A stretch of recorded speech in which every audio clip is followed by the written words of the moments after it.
Marami sa atin ang nakaranas na ng masaktan ng sobra. Maaari sa pagkawala ng ating mahal sa buhay o maaari din namang sa pagkabigo sa pag-ibig. Kung ikaw sa ngayon ay nakakaranas ng pagkabigo o matinding emotional stress, ang video ito ay para sa iyo. Ang Takotsubo cardiomyopathy o mas kilala sa tawag na broken heart syndrome ay maaaring makuha kung nakakaranas ang isang tao ng matinding stress na maaaring magdulot ng emotional or physical events. Ang matinding stress na ito ay maaaring mag-cause ng paglobo ng left ventricle ng puso. At kapag nangyari ito, ay pwedeng maging dahilan ng acute heart failure. Ang sakit na ito ay unang nadiskubre sa Japan noong 1990 at ito ay nadiskubre ni Hikaru Sato. Hinango ang pangalang Takotsubo dahil kahalintulad ng itsura ng puso ng taong may ganitong kaso ang isang lumang trap na ginagamit sa paghuli ng octopus noong unang panahon. At ang senyales at simptomas nito ay kagaya ng sa taong may acute myocardial infarction o atake sa puso na sanhi ng kakulangan ng daloy ng dugo. Ang pagpapakita ng senyales nito ay kahalintulad lang din ng biomark indicator na makikita sa ECG, kaya't madalas na hindi natadiagnose kung hindi magsasagawa ng angiography. Sa akda ni Shakespeare na Romeo and Juliet, si Lady Montagu na nanay ni Romeo ay namatay dahil sa matinding hinanakit mula sa pagkabilanggo ng kanyang anak. Sinasabing ang kinamatay nito ay dahil sa broken heart syndrome. Sa katunayan, hindi lamang sa piksyon nangyayari ang mga ganitong klase ng pagkamatay dahil ang physiological condition ng Takotsubo ay 30 years nang nailathala sa mga medical literature na maaari naging basihan ng pagkamatay nito sa kwento. Noong 1986 ang unang kaso nito sa labas ng Japan. May mga iilan ng hinihinalang kaso, ngunit hindi pa lubos ang kaalaman ng medisina patungkol dito.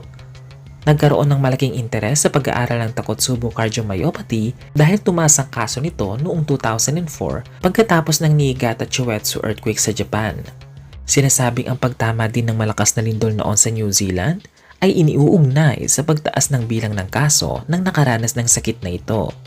Although ang sakit na ito ay na-identify na 30 years ago, ang eksaktong pathophysiology nito ay nananatiling misteryo. Ayon sa mga pag-aaral, wala pang kontrolado at eksaktong paraan para gamutin ang sakit, kaya hanggang ngayon ay patuloy ang pananaliksik at pag-aaral tungkol dito.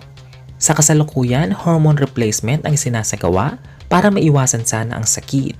Ngunit ayon sa makabagong pag-aaral, ay hindi rin ito totally natutulungan ang katawan sa pag-iwas ng Takotsubo. Hindi maaaring sabihing temporary lamang ang kondisyong ito, sapagkat meron itong long-term effect sa mga tinatamaan kagaya na lamang ng heart failure. Ayon sa Statistics for Australian Women, ang kondisyong ito ay tumatama sa mga may edad na kababaihan, ngunit maski ang kalalakihan o kahit sino ay maaaring tamaan nito at wala itong pinipiling edad.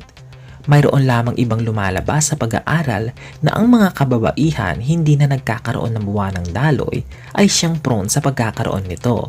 Ito ay dahil nagkukulang na sila sa estrogen. Ang estrogen ay may malaking gampanin sa pagprotekta ng ating puso. Dahilan kung bakit lumabas sa pag-aaral na ang mga menopause na kababaihan ang siyang mas prone sa Takotsubo cardiomyopathy. Sa United States at sa kontinente ng Europe ay umaabot ng 50,000 hanggang 100,000 ang kaso ng Takotsubo kada taon. Ayon sa Swedish study, ang gastos ng bawat bansa sa kanilang healthcare system ay aabot ng 10,000 euro o 16,000 US dollars sa bawat isang tao lamang. Pero ano nga ba ang eksaktong dahilan o cause ng sakit na ito?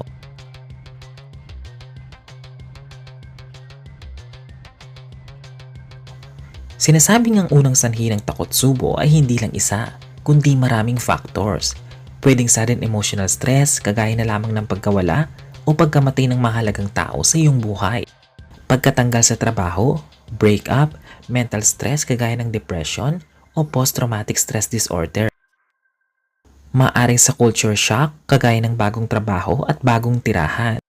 Kung titignan ay ang mga bagay na ito ay napaka-common lang na mangyari sa atin at lahat ng mga ito ay nagbibigay sa atin ng matinding stress at emosyon. Pagdating naman sa physical na aspeto na maaari magdulot ng TMC ay ang panganganak, cancer treatment, body pain na dala ng malubhang sakit, infection, seizure, migraine at kahit pang simpleng lagnat.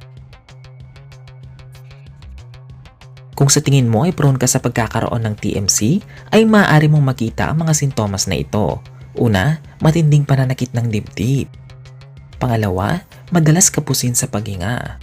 At maaari ding madalas na pagkahimatay o matinding hilo.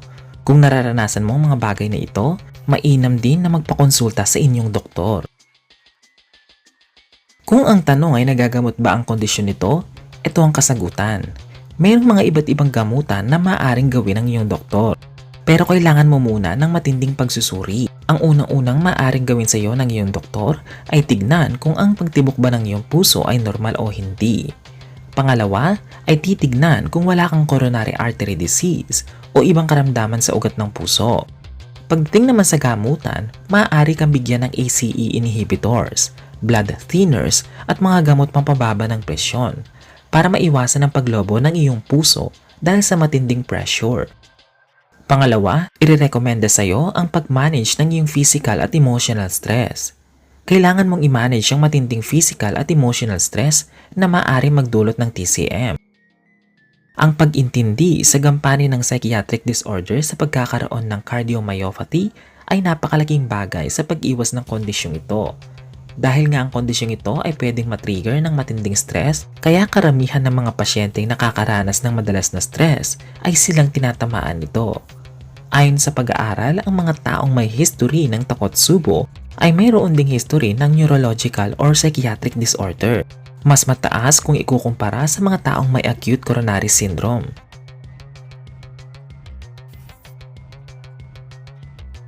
Kayo mga ka-triview, may natutunan ba kayo sa ating video? At kung oo, nais naming marinig ang inyong kwentong heartbreak sa comment section below. Hanggang sa muli mga ka-triview,